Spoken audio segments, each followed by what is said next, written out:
Study with आकार IAS के YouTube channel पे मैं विश्वजीत सिंह आप सभी का स्वागत करता हूं। हम जो समीक्षा अधिकारी एवं सहायक समीक्षा अधिकारी जो 2023 के लिए प्रीवियस ईयर के प्रश्नों को सॉल्व कर रहे थे, जिसमें हम इकोनॉमी के क्वेश्चन को देख रहे थे, तो उसमें ये लास्ट सेट है इकोनॉमी का, जो महत्वपूर्ण प्रश्न अब तक आए हुए हैं वो। तो देखते हैं, पहला क्वेश्चन है ई व्यापार के बारे में पूछ रहा है। ठीक है, ई व्यापार, ई कॉमर्स का अर्थ है, ई कॉमर्स का अर्थ कह रहा कि है, तो ई कॉमर्स का अर्थ है कि जो ऐसे आर्थिक गतिविधियां या व्यापारिक गतिविधियां जो इंटरनेट के माध्यम से की जाती हैं। ठीक है, इंटरनेट के माध्यम से की जाती हैं, तो इस हिसाब से इसका आंसर होगा सी। नेक्स्ट क्वेश्चन है, भारत के बाह्य ऋण में 2000, ये मिस्टेक है, ये 2017 होना चाहिए, तक निम्नलिखित में से कौन से अवयव कह रहा कि महत्वपूर्ण रहा है बाह्य ऋण में।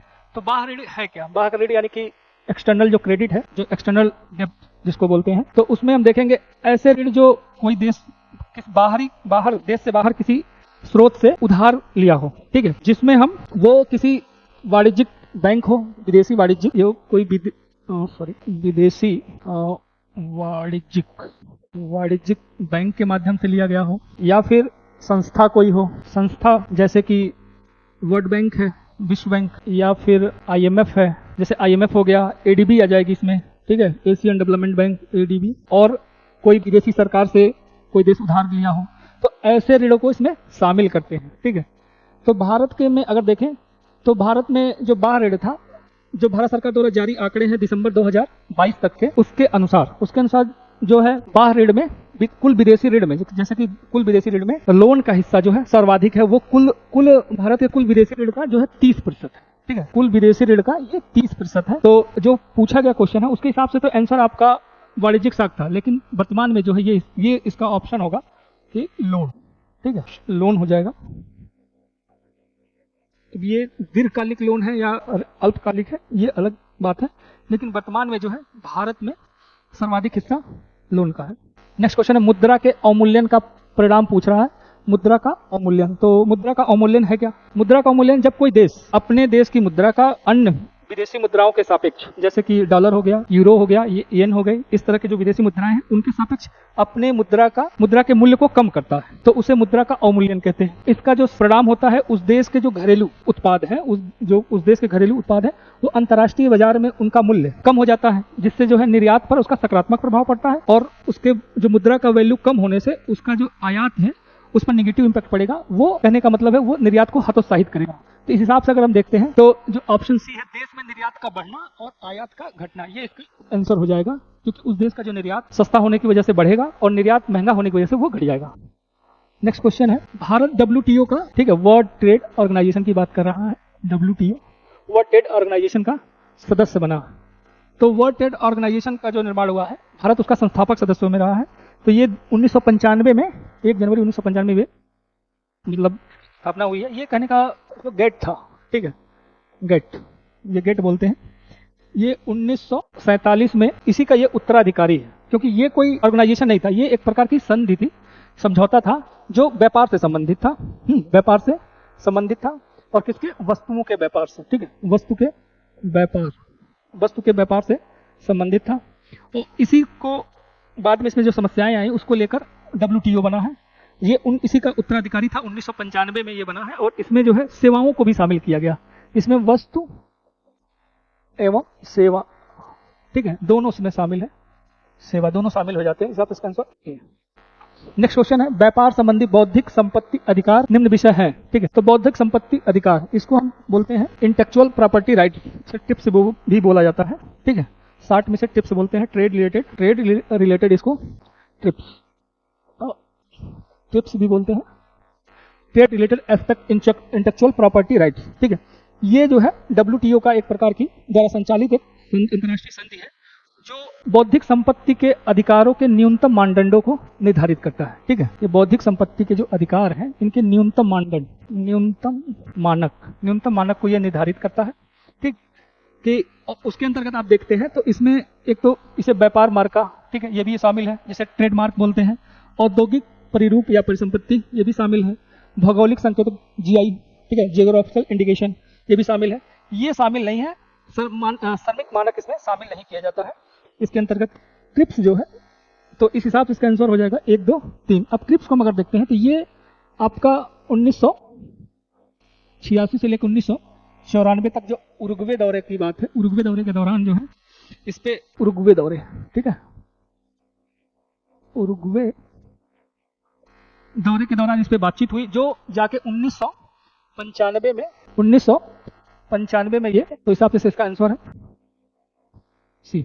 अंतर्राष्ट्रीय मुद्रा कोष के ऋण की पूछ रहा है कि ऋण का उपयोग निम्नलिखित में से किस उद्देश्य के लिए किया जाता है। आईएमएफ की बात कर रहा है, इंटरनेशनल मॉनेटरी फंड, ठीक है। इसके जो ऋण है, ये जो ऋण प्रोवाइड करता है वो किस उद्देश्य के लिए खर्च किया जाता है। तो ये किसी भी देश के जो भुगतान संतुलन में जो अस्थायी रूप से होने वाली कमी है उसको पूरा करने के उद्देश्य से खर्च किया जाता है। तो इस हिसाब से इसका आंसर हो जाएगा आपका बी, ठीक है। और इसकी स्थापना अगर देखते हैं आईएमएफ की, तो ये आपका 1944 में इसकी स्थापना किया गया। ब्रिटेन वुड्स न्यू हैम्पशायर में इसकी स्थापना किया गया है और इसका मुख्यालय आपका न्यू वाशिंगटन डीसी, ठीक है, वाशिंगटन डीसी में इसका मुख्यालय है।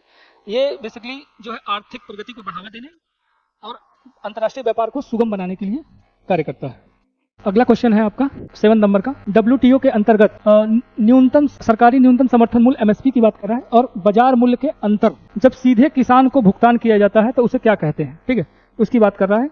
तो हम देखेंगे कि डब्ल्यूटीओ का जो 1994 में, ठीक है, कृषि पर समझौता, ठीक है, कृषि पर समझौता था, जिसे हम ए बोलते हैं, एग्रीमेंट ऑन एग्रीकल्चर, ठीक है। इसके अंतर्गत जो है जो सहायकी है, जो सब्सिडी है, उसको 3 भागों में मतलब विभाजित किया गया। उसमें एक है आपका ब्लू बॉक्स, एक है ग्रीन बॉक्स, एक अम्बर बॉक्स। तो हम देखते हैं ग्रीन बॉक्स के अंतर्गत वैसे सहायकी शामिल है जिन्हें जारी रखने के लिए डब्ल्यूटीओ अनुमति देता है, क्योंकि वो ऐसी सब्सिडियां जो है व्यापार को प्रभावित नहीं करती, ठीक है, व्यापार को प्रभावित नहीं करती है। इसके अंतर्गत आपका शोध पर दिया जाने वाला, ठीक है, ग्रीन बॉक्स वाला है ना, इसको आप देखेंगे तो शोध पर, ठीक है। और इसके अंतर्गत और भी शामिल हैं, जैसे कि फसलों कीटों के नियंत्रण के लिए उस पर शोध करना, उनको कंट्रोल करने के लिए जो दी जाने वाली सहायकी है वो इसमें शामिल है, ठीक। और इसमें ग्रीन बॉक्स के अंतर्गत ही आपके जो सलाहकारी सेवाएं हैं और प्रशिक्षण से संबंधित जो सरकार सहायकी देती है वो इसमें शामिल किए जाते हैं, ठीक है। इसके लिए डब्ल्यूटीओ मतलब जारी रखने की अनुमति देता है। फिर है एक अम्बर बॉक्स, ठीक है, अम्बर बॉक्स सब्सिडी बोलते हैं इसको, अम्बर बॉक्स सब्सिडी बोलते हैं। इसके अंतर्गत ऐसी सब्सिडियों को शामिल किया जाता है जो उत्पादन और निर्यात को बढ़ावा देने में सहायक है, ठीक है, वो सब्सिडी इसमें शामिल होती है। इसके अंतर्गत चाहे प्रत्यक्ष रूप से कोई गवर्नमेंट दे रही हो, चाहे अप्रत्यक्ष रूप से कोई सब्सिडी दे रही है, वो दोनों इसमें शामिल होते हैं, ठीक, अम्बर बॉक्स के अंतर्गत। और इसको जैसा कि ये मतलब ऐसी सहायकियां हैं जो अंतर्राष्ट्रीय व्यापार को ये प्रभावित करती हैं। तो इस पे जो डब्ल्यूटीओ का था उस पे कुछ देशों की आपत्तियां थी, जिसको बाद में इस पर निर्धारित किया गया कि एग्रीकल्चर सेक्टर से संबंधित जो सब्सिडी है उसको समाप्त तो नहीं किया जा सकता, लेकिन उसको एक सीमा तक उसको कम किया जा सकता है। इसी के अंतर्गत ये निर्धारित किया गया जो विकासशील देश है वो अपने कुल कृषि उत्पादन के मूल्य का 5% तक सब्सिडी को लाएंगे। जो दी जाने वाली सब्सिडी है उसको 5% तक रखेंगे अपने कुल कृषि उत्पादन के मूल्य का। और जो विकासशील देश है उनको ये मतलब सब्सिडी देने की जो सीमा थी वो 10% तक, अपने कुल कृषि उत्पादन मूल्य का 10% तक रखने की अनुमति प्रदान की गई अम्बर बॉक्स के अंतर्गत, ठीक है। और ब्लू बॉक्स में ऐसी सहायकियां शामिल हैं जो कुछ ऐसे देश हैं जो क्या करते हैं, जो किसानों की जो उत्पादन क्षमता है उससे कम उत्पादन करने के लिए उनको देते हैं, और वो जो उससे उनकी जो क्षतिपूर्ति होती है, क्योंकि वो अपनी उत्पादन क्षमता से कम उत्पादित करते हैं, तो उसको सब्सिडी के रूप में प्रोवाइड करते हैं। इस और ब्लू बॉक्स के अंतर्गत ही ऐसी भी सब्सिडियां शामिल हैं जो डब्ल्यूटीओ कुछ शर्तों के अनुसार जारी रखने की अनुमति देता है, जैसे कि एमएसपी है और ये मूल्य बाजार डिफरेंस जो है ये इसी के अंतर्गत आते हैं, ब्लू बॉक्स के अंतर्गत, ठीक है। क्योंकि इस पे जो ये सहायकी दी जाती है एमएसपी और बाजार मूल्य अंतर वाला, वो डब्ल्यूटीओ भारत को कुछ शर्तों के अनुसार जारी रखने की अनुमति दिया है। तो इसके हिसाब से इसका आंसर होगा ए। नेक्स्ट क्वेश्चन है, निम्नलिखित में से कौन सा south Asia association of regional cooperation, ठीक है, दक्षिण एशियाई क्षेत्रीय सहयोग संगठन सार्क जिसे हम बोलते हैं, ठीक है, इसका सदस्य नहीं है।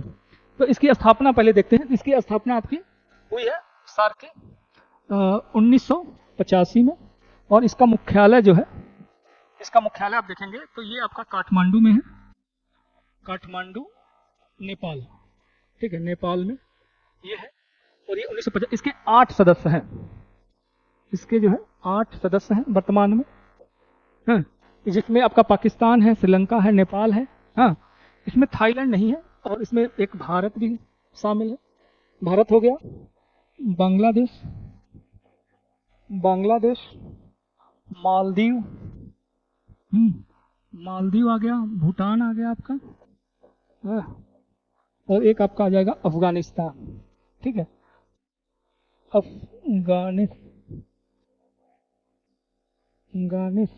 अफगानिस्तान एक है इसमें। तो टोटल 8 हो गए, इसमें थाईलैंड इसमें शामिल नहीं है। नेक्स्ट क्वेश्चन है, निम्नलिखित में से कौन सा देश दक्षिण एशियाई सार्क की बात करें, सार्क का सदस्य नहीं है। ठीक है, तो इसमें अभी हमने देखा 8 सदस्य हैं, भारत, पाकिस्तान, नेपाल और अन्य भी है, इसमें कंबोडिया जो है शामिल नहीं है। नेक्स्ट क्वेश्चन है, विश्व व्यापार WTO का बात कर रहा है कि कृषि पर समझौता, भी हमने बताया ना, इसको हम बोलते हैं AOA, एग्रीमेंट ऑन एग्रीकल्चर। ये WTO द्वारा कृषि पर जो समझौता किया गया था, ये 1994 में जाके हुआ था, और ये परिवर्तन में जो आएगा ये 1995 में ये परिवर्तन में आएगा। कह रहा इसमें शामिल नहीं। इसके कृषि पर समझौते के अंतर्गत 3 स्तंभ थे। एक है बाजार तक पहुंच, जिसे हम घरेलू समर्थन भी कहते हैं, और बाजार तक पहुंच, और एक घरेलू समर्थक, इसे आंतरिक समर्थन को घरेलू समर्थन भी बोलते हैं, बाजार तक पहुंच, और ये निर्यात प्रतियोगिता या निर्यात सहायकी भी बोलते हैं। इसमें डंपिंग अवधि और प्रतिपूरक चुंगिया इसके अंतर्गत, कृषि समझौते के अंतर्गत WTO के, उसमें यह शामिल नहीं है। नेक्स्ट क्वेश्चन है, उरुग्वे दौरे से संबंधित है।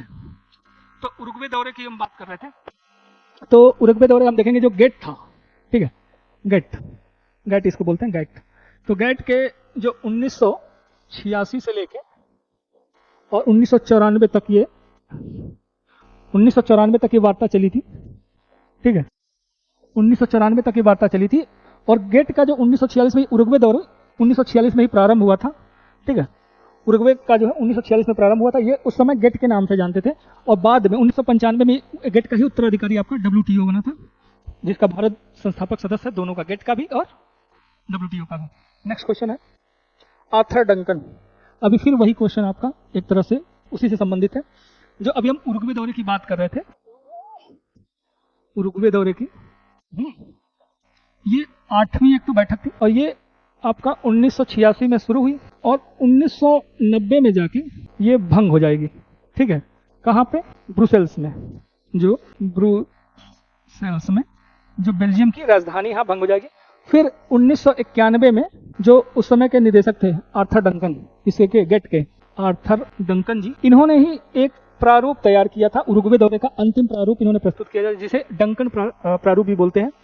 तो ये उसी से संबंधित है, गेट से ही संबंधित है। नेक्स्ट क्वेश्चन है, निम्नलिखित में से किसको ट्रिप्स में संरक्षण प्रदान नहीं किया गया? ये ट्रिप्स की बात हम कर रहे हैं। ठीक है, इसको हम बोलते हैं कि trade related aspect intellectual property rights.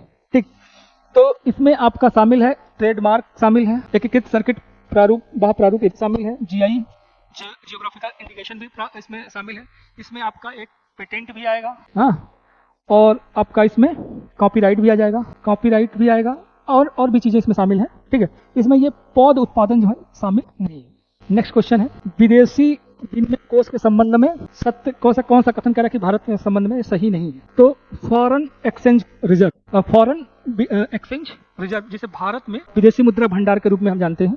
ठीक है, इसमें जो है आपका भारतीय रिजर्व बैंक के पास ये जो विद्यमान जो जमा स्वर्ण है, जिसको बुलियंस बोलते हैं, भारतीय रिजर्व बैंक के पास जो जमा सोना, उसको बुलियंस बोलते हैं, बिलियंस, वो भी इसमें शामिल है। विदेशी मुद्रा संपत्ति, ये भी सम्मिलित होती है, जो विदेशी मुद्रा कोष है, जैसे कि डॉलर हो गया आपका, एन हो गया, यूरो हो गया, रूबल हो गया। ठीक, तो ये इसमें शामिल है, ये इसको शामिल, ये RBI इसका संरक्षण करती है, तो ये भी सही है। विशेष कारण अधिकार, इसको SDR के नाम से हम जानते हैं। ठीक है, स्पेशल ड्राइविंग राइट्स, ये आपका IMF का इसे मुद्रा बोलते हैं, IMF की। ठीक है, IMF की मुद्रा भी इसे बोलते हैं, तो ये उसी के अंतर्गत है, ये इसमें शामिल है। कह रहा कि भारत में विनिमय की संतोष स्थिति है, विदेशी विनिमय की वर्तमान स्थिति, जी ये काफी अच्छी स्थिति में भारत का फॉरेन रिजर्व, और कह रहा ये इसमें शामिल नहीं, तो SDR तो शामिल ही होता है, तो इस हिसाब से इसका आंसर हो जाएगा C। नेक्स्ट क्वेश्चन है कि प्राकृतिक साधन वो होते हैं जो किसी क्षेत्र में स्थित हो और भविष्य में प्रयोग किए जाने लायक हो। ठीक है, तो प्राकृतिक साधन वही होते हैं जो किसी क्षेत्र में उपस्थित हो और भविष्य में उसका उपयोग किया जा सके। कारण कह रहा कि वास्तविक प्राकृतिक संसाधन, यहाँ पे संसाधन ही होना चाहिए, मुझे लगता है ठीक है, का विकास जो है प्राकृतिक और उत्पादन लागत पर निर्भर करता है। तो ये स्टेटमेंट भी अपने आप में सही है कि प्राकृतिक संसाधन का जो विकास है, ठीक है, वो प्रौद्योगिकी पे डिपेंड करता है और उसके उत्पादन लागत पे ही डिपेंड करता है। क्योंकि कुछ ऐसे गरीब देश हैं जिनके पास संसाधन तो है लेकिन उनके पास वो टेक्नोलॉजी नहीं है जिसके वो एक्सट्रैक्शन कर सकें, उसका खनन कर सकें, ठीक है, और उनके पास, और अगर ये लागत, उत्पादन जो लागत है उस प्राकृतिक संसाधन का, अगर वो ज़्यादा हो जाएगा तो अपने आप में महंगा हो जाएगा, तो इसलिए भी वो प्रभावित होगा, ठीक है। तो इसलिए ये भी स्टेटमेंट अपने आप में सही है कि उत्पादन लागत और प्रौद्योगिकी निर्भर करता है किसी भी प्राकृतिक संसाधन के विकास में। तो दोनों ही स्टेटमेंट आपके सही हैं, लेकिन इसकी व्याख्या जो है नहीं कर रहा, इस हिसाब से इसका आंसर होगा बी। नेक्स्ट क्वेश्चन है, भारतीय कृषि अनुसंधान परिषद CSIR की बात कर रहा है। CSIR कह रहा कि तकनीकी परियोजनाओं के अनुसार, कालक्रम के अनुसार जो है व्यवस्थित करना है जो उसकी तकनीकी परियोजनाएं हैं जो भारतीय कृषि अनुसंधान परिषद की, तो उसका कालक्रम के अनुसार व्यवस्थित करना। तो देखते हैं, राष्ट्रीय कृषि नवोन्मेषी परियोजना ये आपका आया है 2006 में। कृषि विज्ञान केंद्र सबसे पहले जो है पांडिचेरी में खोला गया था, ये 1974 में खोला गया था। उसके बाद राष्ट्रीय कृषि तकनीकी परियोजना जो है ये 1998 में आया है, और खेत से प्रयोगशाला से खेत कार्यक्रम 1979 में ये शुरू किया गया है।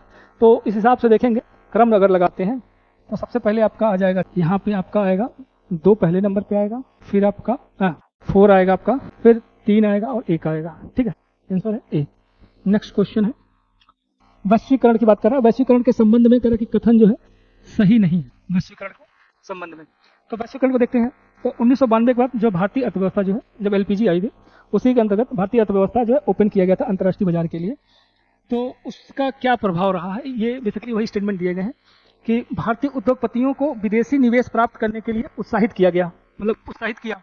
तो जो वैश्वीकरण ने, जी एकदम सही बात कर रहा है कि वे उत्साहित किया, क्योंकि उनको जो विदेशी निवेश थे, जो क्योंकि भारतीय बाजार ओपन हो चुका था तो उससे विदेशी निवेश प्राप्त करने के अवसर उनको प्राप्त हुए। अब क्या है कि शिखर के उद्योगपतियों को निवेश में बड़े प्रतिष्ठानों को खरीदने के अभिप्रेरित किया।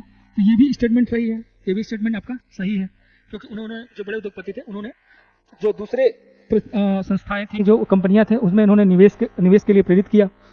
उसके बाद सी है कि विदेशी कंपनियों को भारतीय कंपनियों खरीदने के लिए ललाहित किया। ये भी है कि जो ओपन इकोनॉमी होने की वजह से जो बाहर की कंपनियां थी उन्होंने भारत में निवेश किया। तो उसमें आप देखेंगे तो जैसे कि आप मारुति सुजुकी है, मारुति आपकी भारत की थी और सुजुकी जापान की थी, उस समय आई थी। ऐसे ही आप देखेंगे टाटा और मार्को पोलो, ठीक है, ऐसे बहुत सारी कंपनियां हैं जिन्होंने भारत में निवेश किया और मतलब कंपनियों को खरीदा या ज्वाइंट वेंचर किया। कह रहा है कि छोटे उद्यमियों को आशा का एक बोध पैदा किया। तो ये स्टेटमेंट आपका गलत है, इस हिसाब से ये सही है, क्योंकि छोटे उद्यमियों को ये आशा नहीं, उनमें निराशा का बोध पैदा किया। क्योंकि जो छोटे उद्यमी थे, उन्होंने जो बाहर की जो मल्टीनेशनल कंपनियां थी उनके साथ कंपटीशन नहीं कर सकते, क्योंकि निवेश की कमी थी इनके पास, छोटे उद्यमों के पास। और जो भारत की भी जो बड़ी कंपनियां थे उनको भी, मतलब उनसे भी उनको कंपीट नहीं कर पा रही थी। तो इसलिए उनके अंदर जो है निवेश की, मतलब आशा की जो है, नकारात्मक आशा जो है इनके अंदर पैदा हुई। 18वां क्वेश्चन है, निम्नलिखित घटनाओं पर विचार कीजिए और कालक्रम के अनुसार लगाइए। तो देखते हैं, भारतीयों द्वारा चीनी उद्योग का विकास। तो चीनी उद्योग का विकास आप देखेंगे तो ये 1930 और 31 में, ठीक है, यूपी और बिहार के क्षेत्र में चीनी उद्योग का विकास हुआ। क्योंकि आप पहला चीनी उद्योग जो है भारत में पहला चीनी मिल आप पाएंगे उत्तर प्रदेश के देवरिया जिले में, उस समय के प्रतापपुर में लगाया गया था, ठीक है। तो एक तो ये हो गया। अब दूसरा है आपका रिसड़ा में प्रथम जूट मिल का प्रारंभ। तो ये आपका प्रथम जूट मिल जो है लगाया गया है 1855 में, ये बंगाल में था रिसड़ा, ये वहां पे लगाया गया है। अब तीसरा स्टेटमेंट है भारतीय, यहाँ पे स्टील होगा, ठीक है, का प्रथम बार उत्पादन। तो ये आपका 1874 में पहली बार भारत में स्टील का उत्पादन किया गया था। ये कुल्टी एक जगह थी बंगाल में, मतलब है, और वहां पर बंगाल आयरन वर्क्स द्वारा पहली बार स्टील का उत्पादन भारत में किया गया। और मुंबई में प्रथम कपड़ा मिल जो है इसकी शुरुआत किया गया था 1854 में, ठीक है। इस हिसाब से अगर देखते हैं तो सबसे पहले आ जाएगा 4, फिर आपका आ जाएगा 2, फिर आपका आएगा 3 और फिर आपका आएगा 1, ठीक है। इस हिसाब से आंसर होगा आपका बी। नेक्स्ट क्वेश्चन है 19वां, समायोजित सकल आय AGR की परिभाषा के अंतर्गत आते हैं। AGR क्या है, उसको बोलते हैं एडजस्टेड ग्रॉस रेवेन्यू, ठीक है, एडजस्टेड ग्रॉस रेवेन्यू उसको बोलते हैं। ये जो टेलीकॉम कंपनियां हैं, टेलीकॉम कंपनियों को मतलब भारत सरकार को, केंद्र को राजस्व हिस्सेदारी के रूप में जो लाइसेंस शुल्क है और स्पेक्ट्रम शुल्क है वो इन्हें देना होता है। तो जो राजस्व शुल्क को जो है उसको उसकी गणना के लिए जो राजस्व राशि की जो मतलब है उसी को हम एजीआर बोलते हैं। ठीक है, जो सरकार, ठीक है, राजस्व हिस्सेदारी की गणना में इस्तेमाल जो की जाती है, जो राजस्व इस्तेमाल की जाती है उसी को एजीआर बोलते हैं। इसके अंतर्गत क्या है, इसके अंतर्गत जो टेलीकॉम कंपनियां हैं वो उनको द्वारा अर्जित सभी प्रकार की आय जैसे कि ब्याज पर आय, लाभांश हो गया और विदेशी मुद्रा लाभ, ये सारी चाहे वो टेलीकॉम स्रोत से प्राप्त की हो चाहे गैर टेलीकॉम स्रोत से प्राप्त की हो। ठीक है, जैसे कि आप परिसंपत्तियों की बिक्री से जो प्राप्त की गई आय है वो भी इसमें शामिल होगा। तो इस हिसाब से इसका आंसर होगा सी। नेक्स्ट क्वेश्चन है, ट्यूबवेल सिंचाई क्षेत्र में सर्वोच्च है। तो ट्यूबवेल से सिंचाई क्षेत्रफल अगर देखते हैं तो सबसे ज्यादा किसके, उत्तर प्रदेश में ही। ठीक है, ट्यूबवेल से सिंचित क्षेत्र सबसे ज्यादा उत्तर प्रदेश में, इस हिसाब से इसका आंसर होगा ये। नेक्स्ट क्वेश्चन है, सूची 1 और सूची 2 को मिलाना है। ठीक है, तो सूची 1 कह रहा कि आम, तो आम में हम जानते हैं उत्तर प्रदेश जो है सबसे पहले नंबर पे है। लीची में आप देखेंगे तो बिहार सब पहले नंबर पे है। और नारियल का जो है, तो नारियल का यहाँ पे 3 होगा आपका, तो यहाँ पे नारियल का जो केरल होगा। तो उस समय के अनुसार था। वर्तमान में अगर 2023 में हम देखते हैं तो इसमें कर्नाटक, नारियल के उत्पादन में कर्नाटक पहले नंबर पे है। वैसे ही आप यहाँ पे देखेंगे, ठीक है, सेब वाले में तो 2023 में सेब के उत्पादन में हिमाचल प्रदेश पहले नंबर पे है। इस हिसाब से अगर देखते हैं तो 4, 3, 2, 1 आंसर इसका सी होगा। ठीक है, कह रहा कि वैश्विक मछली उत्पादन में सबसे बड़ा उत्पादक देश कह रहा है। तो कुल वैश्विक मछली उत्पादन का जो है, कुल वैश्विक मछली उत्पादन है उसका अकेले ही चीन जो है 36% उत्पादित करता है। ठीक है, चीन जो है 36% उत्पादित करता है, मछली का उत्पादन करता है। तो इस हिसाब से इसका आंसर हो जाएगा बी। नेक्स्ट क्वेश्चन है, अंतर्राष्ट्रीय आलू केंद्र मुख्यालय कह रहा कहाँ है। अंतर्राष्ट्रीय आलू केंद्र का मुख्यालय जो है लीमा, पेरू में है। ठीक है, लीमा, पेरू में है। ट्राई की बात कर रहा है कि ट्राई किस क्षेत्र का नियामक संस्था है। तो ट्राई हम जानते हैं भारतीय दूरसंचार नियामक प्राधिकरण इसे बोलते हैं। ट्राई को भारतीय दूरसंचार नियामक संस्था। इसकी स्थापना अगर देखेंगे तो इसकी स्थापना हुई है 1997 में इसकी स्थापना हुई है। और ये दूरसंचार कंपनियों को रेगुलेट करती है। अब है स्टॉक एक्सचेंज, निम्नलिखित में से कौन सा सट्टेबाज नहीं है। तो भारतीय स्टॉक एक्सचेंज में 4 प्रकार के, ठीक है, आप देखेंगे तो 4 प्रकार के ये सट्टेबाज कार्य करते हैं। एक तो आपका यही है तेजड़िया, एक मंगड़िया और एक स्टेक, और एक जो है उसको लेमडेक बोलते हैं, लेमडेक। ठीक है, ये 4 प्रकार के होते हैं। इसमें दलाल जो है इसमें शामिल नहीं है। इसी के साथ जो है हमारा जो समीक्षा अधिकारी के अब तक प्रीवियस ईयर में पूछे गए महत्वपूर्ण प्रश्नों का जो इकोनॉमी का सेक्शन था वो समाप्त हो गया। अब आगे हम नए सब्जेक्ट को लेकर, उसकी सीरीज को लेकर हम उपस्थित होंगे। ठीक है, थैंक यू फॉर वॉचिंग।